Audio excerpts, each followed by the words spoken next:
ചങ്ങായിമാരെ ഞാൻ നിങ്ങളെ കാണിച്ചു തരാൻ പോകുന്നത് നമ്മൾ അഡ്വക്കേറ്റ് ശരണ്യ ഉണ്ടല്ലോ സംഘികളെ നാണം കെടുത്തുന്ന 2 വീഡിയോസ് ആണ്.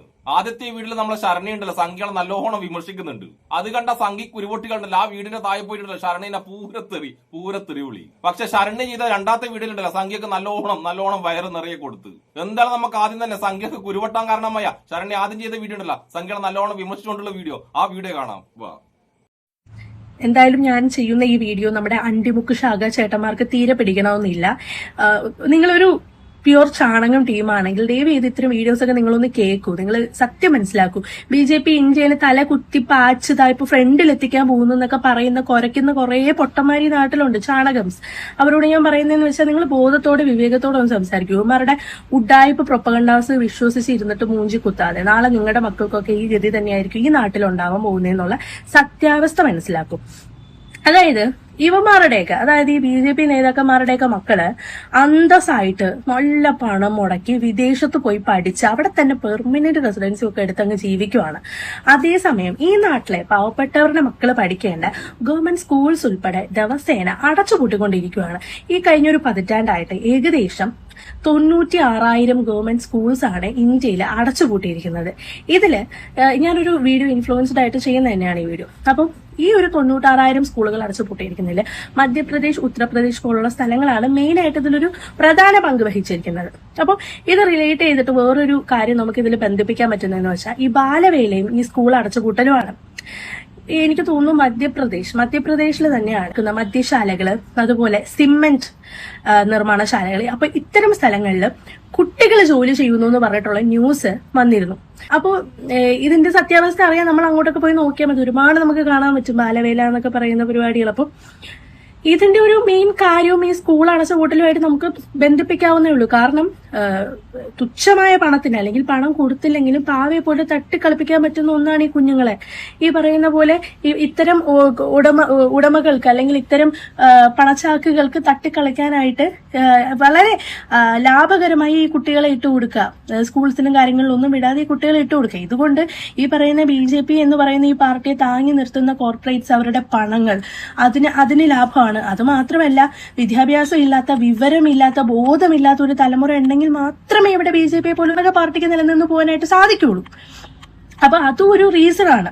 അപ്പൊ അതിനുവേണ്ടി തന്നെയാണ് ഇവറ്റകൾ ഈ പരിപാടികൾ ചെയ്യുന്നത്. അതായത് വിദ്യാഭ്യാസമില്ലാത്ത നിരക്ഷരായിട്ടുള്ള ഒരു ജനറേഷൻ ചോദ്യങ്ങൾ ചെയ്യാനും തങ്ങളുടെ അവകാശം നേടിയെടുക്കാനും അല്ലെങ്കിൽ തെറ്റ് കണ്ടാൽ വിളിച്ചു പറയാനും സാധിക്കണമെങ്കിൽ അവന് വിദ്യാഭ്യാസം വേണം.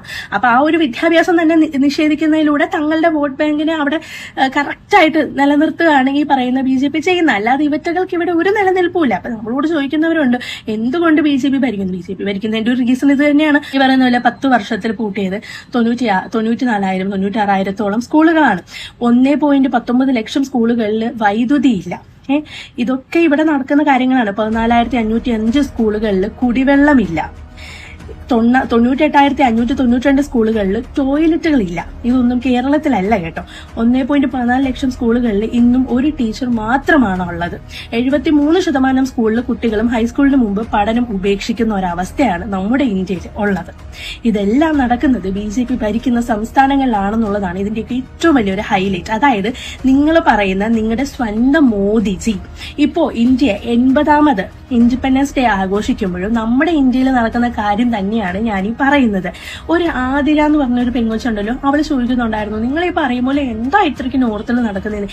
ഇതൊക്കെയാണ് മോളെ നോർത്തിൽ നടക്കുന്നത്. ശ്രദ്ധിക്കണം.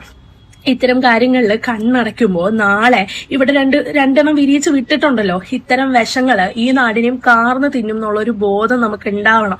തീർച്ചയായിട്ടും നിങ്ങൾക്ക് ചിലപ്പോൾ ഭാരതത്തോട് സ്നേഹം കാണും. അതിന്റെ അർത്ഥം നിങ്ങൾ BJP ആവണം നല്ല പൊട്ടന്മാരെ, അത് മനസ്സിലാക്കും. ഞങ്ങൾക്കും നമ്മുടെ രാജ്യത്തിനോട് സ്നേഹമുണ്ട്. പക്ഷെ നമ്മൾ BJP സ്നേഹിക്കേണ്ട ഒരാവശ്യമില്ല. ഇവന്മാരെ പോലെ ബോധമില്ലാത്ത, വിവരമില്ലാത്ത, വിദ്യാഭ്യാസം ഇല്ലാത്ത ഒരു കൂട്ടരെ ഒരു കല്ല് കാണിച്ചിട്ട് അത് ദൈവമാണ്, അത് ഇന്നവരുടെ ദൈവമാണെന്ന് പറഞ്ഞിട്ട് ആൾക്കാരെ തമ്മിൽ തല്ലിപ്പിക്കാൻ സാധിക്കണമെങ്കിൽ അവർക്ക് വിദ്യാഭ്യാസം ഉണ്ടാവരുത്. സോ ഇതാണ് ഇവന്മാരുടെ മെയിൻ പ്രൊപ്പഗണ്ട. ജാതി, മതം, ദൈവം ഇല്ലെങ്കിൽ BJP എന്ന് പറഞ്ഞ പാർട്ടിക്ക് എക്സിസ്റ്റൻസ് ഇല്ല. ആളുകളെ തമ്മിൽ പരസ്പരം അടുപ്പിക്കാന്നുള്ളത് മാത്രമാണ് ഇവന്മാരുടെ പ്രൊപ്പഗണ്ട. ഇത് മനസ്സിലാക്കാനുള്ള ഒരു ബുദ്ധിയാണ് ആദ്യം വേണ്ടത്. അപ്പോൾ ഞാൻ പറയുന്നത് വെച്ചാൽ ചാണകം തിന്ന് നടക്കാതെ കുറച്ച് ബോധത്തോടെ ചിന്തിക്കും. പിന്നെ ഇച്ചിരി ബുദ്ധി ഉണ്ടെങ്കിൽ നമുക്ക് മന്ദബുദ്ധി എന്നെങ്കിലും വിളിക്കാം. അങ്ങനെയാണെങ്കിൽ ഇവന്മാരൊരിക്കലും BJP ആവൂലല്ലോ. കണ്ടല്ലോ അഡ്വക്കേറ്റ് ശരണി ഉണ്ടല്ലോ ഉള്ള കാര്യം ഉള്ളതുപോലെ പറഞ്ഞ് അത് കണ്ട് കുരുപൊട്ടിയ സംഖ്യ ഉണ്ടല്ലോ ഇവരെ കമന്റ് ബോക്സിൽ പോയിട്ട് ഊരെ തെറി വിളി. അല്ലെങ്കിൽ ഈ ശരണി ഉണ്ടല്ലോ എന്ത് വീഡിയോ ഇട്ടാലും സംഖ്യ പോയിട്ടുണ്ടല്ലോ ഇവരെ വെറുതെ തെറി വിളിക്കും, എന്തൊക്കെയോ അത്തും വിത്തൊക്കെയാണ് കമന്റ് ആയിട്ട് ഇടുക. അതുകൊണ്ട് തന്നെയാണ് ശരണ്യ സംഖ്യക്കെതിരെ സംസാരിക്കുമ്പോഴല്ല കുറച്ച് കടുപ്പത്തിൽ തന്നെ കൊടുക്കുന്നത്. ഇനി നമുക്ക് ശരണ്യ സംഖ്യ കൊടുത്ത രണ്ടാമത്തെ കിടിലം മറുപടി ഉണ്ടല്ലോ, ആ മറുപടി ഒന്ന് കണ്ടിട്ട് വരാം. എടാ കിഴങ്ങന്മാരെ, ഞാൻ ഇപ്പൊ ഒരു വീഡിയോ ചെയ്തതേ ഉള്ളൂ. തൊട്ടടുത്ത് തന്നെ ഈ ഒരു വീഡിയോ ചെയ്യാൻ എന്നെ പ്രേരിപ്പിച്ച ആ കമന്റ് ബോക്സ് ആണ് കേട്ടോ. ഞാൻ ഇത് പറയും, ഈ കിഴങ്ങ് ചാണകങ്ങളോട് ഞാൻ എന്താണ് പറയുന്നത്? ചുമ്മയാണോ നിന്നെയൊക്കെ ചാണകം എന്ന് വിളിക്കുന്നത്? കുറച്ച് ബോധവും വിവരമുള്ള BJP-ക്കാരൊക്കെ ഉണ്ട്. ഞാൻ അവരെ മാറ്റി നിർത്തുന്നു. അവർക്കിത് ബാധിക്കുന്നുമില്ല അവരെ. നിങ്ങൾ ചാണകങ്ങളായതുകൊണ്ടാണ് നിങ്ങൾ ഇത് ബാധിക്കുന്നത് കേട്ടോ. അതായത് എടാ, സ്വന്തം അച്ഛന്റെ പേര് ചോദിച്ചാൽ നിങ്ങൾ സ്വന്തം അച്ഛനെ അല്ലേ കാണിച്ചു കൊടുക്കുക? അല്ല അപ്പുറത്തെ വീട്ടിലെ മാമനെ കാണിച്ചു കൊടുക്കോ? ഇല്ലല്ലോ, നമ്മളാരും അങ്ങനെ ചെയ്യില്ല. നിങ്ങൾ അങ്ങനെ ചെയ്യൂ. എന്ന് വെച്ചാൽ ചക്ക എന്ന് പറയുമ്പോൾ മാങ്ങാന്ന് എങ്ങനെയാണ് ഈ കമന്റ് ബോക്സ് വരുന്നത് എനിക്ക് മനസ്സിലാവില്ല.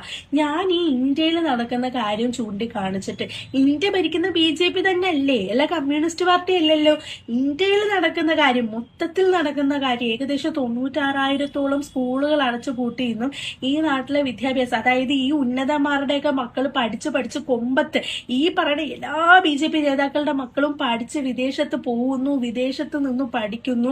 ഏത് ധർമ്മേന്ദ്ര പ്രധാൻ ഉൾപ്പെടെ എല്ലാം ഇപ്പൊ അങ്ങനെ രാജിവെച്ച് പോയി എങ്കിലും എല്ലാത്തിന്റെയും. അപ്പൊ അങ്ങനെ നിൽക്കുമ്പോ ഇവന്മാര് ഭരിക്കുന്ന സ്വന്തം രാജ്യത്തെ പിള്ളേര് പഠിക്കുന്നു പോലും ഇല്ല, പഠിത്തങ്ങൾ നിർത്തി കൂലിവേലകളും ചെയ്ത് ജീവിക്കുന്നു എന്ന് ചൂണ്ടിക്കാണിച്ചപ്പോ ആ കമന്റ് ബോക്സിൽ ഇതിനെപ്പറ്റി ഒരു അക്ഷരം ഉരിയാടാതെ, ഈ ഒരു പ്രശ്നത്തെ പറ്റി സംസാരിക്കാതെ ആ കമന്റ് ബോക്സിൽ വന്നിട്ട് അങ്ങനെയാണ് ഇങ്ങനെയാണ് ചക്ക, എന്റെ ദൈവമേ, ഒരു ബന്ധവും ഇല്ലാതെ ചുമ്മയാണോടാ നിന്നെയൊക്കെ അക്ഷരം തെറ്റാതെ വിളിക്കാൻ ചാണകം അങ്ങനെ എന്നെ വിളിക്കേണ്ടി വരും.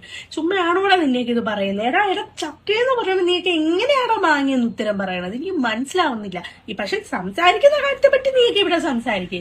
ചക്ക എന്ന് പറയുമ്പോ എങ്ങനെയാണോ ഇവന്മാരൊക്കെ മാങ്ങാ തേങ്ങ എന്ന് പറയുന്നത്? അയ്യോ, ഇങ്ങനെ വിവരം കേട്ട കുറെ. ഇനി ഇതിന്റെ കമന്റ് ബോക്സിലെ താഴെ ഇപ്പൊ വരും. ഇന്ത്യ എന്ന് പറയുന്ന മഹാരാജ്യം ഭരിക്കുന്ന തിങ്ങി നിറഞ്ഞു നിൽക്കുന്ന BJP-ക്കാരും അപ്പൊ ഇവരുടെയൊക്കെ ഒരു കൂട്ടായ പ്രവർത്തനത്തിലൂടെ വേണം ഇന്ത്യയിലുള്ള ജനങ്ങളും ഇന്ത്യയുടെ ഫ്യൂച്ചർ ആയിട്ടുള്ള യങ്സ്റ്റേഴ്സും കുട്ടികളും ഒക്കെ മുന്നോട്ട് വരേണ്ടത്. അത് തീർച്ചയായിട്ടും ഈ ഇന്ത്യ ഭരിക്കുന്നവരുടെ കഴിവില്ലായ്മയാണ്. അല്ലെങ്കിൽ അവര് പല കാര്യങ്ങളും അവർക്ക് വേണ്ട, അല്ലെങ്കിൽ അവരുടെ സ്വാർത്ഥ താല്പര്യങ്ങൾക്ക് വേണ്ടി മാത്രം പ്രവർത്തിക്കുന്നതിൽ നിന്ന് വരുന്ന വീഴ്ചയാണ്. അല്ലാതെ ഭരിക്കുന്നവന്മാരൊക്കെ കൊള്ളത്തില്ല. മനസ്സിലായോ? കൊറേ കിഴങ്ങുകളോ. അയ്യോ, ചുമ്മയല്ലേ ഇവിടെ BJP ഭരിച്ചോണ്ടിരിക്കുന്നു. ഇങ്ങനെയും കിഴങ്ങുകളും ഉണ്ടല്ലോ ഈ നാട്ടില്. ശരണ്യ പറഞ്ഞതുപോലെ സംഖ്യക്ക് നാണുമാനും ഉളുപ്പില്ലല്ലോ. അതുകൊണ്ടല്ല ചോദിക്കുന്ന ചോദ്യത്തിന് ഉത്തരവില്ലെങ്കിൽ ഒന്നും കണ്ടില്ല പൂര തെറി വിളിക്കും, അല്ലെങ്കിൽ തുണി പൊക്കി കാണിക്കും. അതാണ് സംഖ്യയുടെ സ്ഥിരം പരിപാടി. ഇതിന്റെ വേറെ സംഭവം എന്ന് അറിയാം, ഈ തെറി വിളിക്കുന്ന 90% സംഖ്യക്ക് ഉണ്ടല്ല മുഖം ഉണ്ടാവില്ല. അതായത് തന്ത അറിയാത്ത സംഖ്യകളാണ് ഈ വന്ന് തെറി വിളിക്കുന്നത്. എന്തായാലും സംഖ്യകൾ ഒരു പെണ്ണിന്റെ ഒരു സ്ത്രീന്റെ വായിന്ന് നല്ല പുളിച്ചത് കേട്ടപ്പെട്ടില്ല. നിനക്കെല്ലാം സമാധാനമല്ലോ. പക്ഷെ എന്താണ് നിനക്കൊന്നും ഉളുപ്പൊന്നാണോ അല്ലാത്തോണ്ട് ഇനിയുള്ള നീ പോയിട്ട് ഇവരെ തെറി വിളിക്കും. ഇനി ഇവരെ വായിന്നിടല ഇതുപോലെ പുളിച്ചത് കേൾക്കുകയും ചെയ്യും. എന്തായാലും തൽക്കാലം നിർത്തുന്ന സംഖ്യക്ക് വയറ് നിറയെ കൊടുത്ത അഡ്വക്കേറ്റ് ശരണ്യക്കും ഇഷ്ടപ്പെടുന്ന എല്ലാവർക്കും എന്റെ ഒരു നല്ല സുലാൻ.